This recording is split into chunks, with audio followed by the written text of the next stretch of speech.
Noah was a righteous man, blameless and righteous among the people of his generation. When God called him, he told him all about the situation of things with humanity.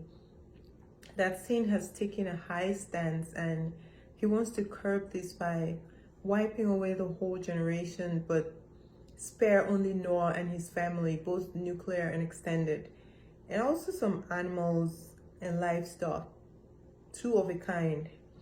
These can be found in the detailed verses of Genesis chapter 7 from verses 1 to 4, and I read, "And the Lord said unto Noah, Come thou and all thy house into the ark, for thee have I seen righteous before me in this generation.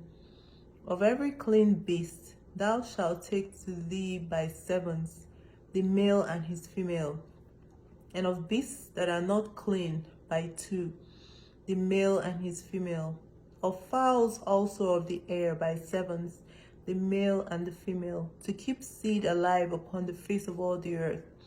For yet 7 days, and I will cause it to rain upon the earth 40 days and 40 nights, and every living substance that I have made will I destroy from off the face of the earth."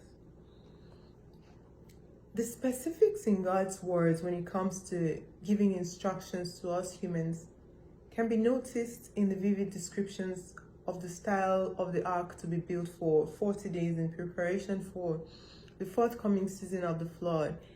And in those days, God used to be a God that was quick to anger. Once you sin, he lets out the punishment for the sins instantly. It was as a result of accumulation of sins committed by humanity that led to the decision God made to close out the earth and start afresh again. He thought it was his own way of putting a stop to the sinful nature in humans when it had gotten out of control.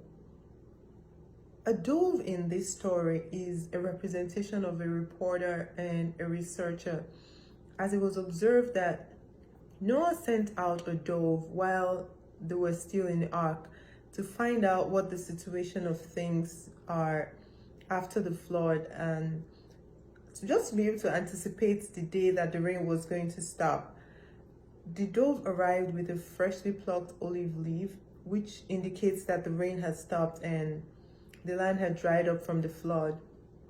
When Noah and all his family members, animals, livestock, were all out of the ark, it was observed that a rainbow showed up in the skies, and therefore God spoke to Noah saying that every time the rainbow shows up in the skies, that was a sign of God's covenant that he will no longer put an end to the human race again by flood.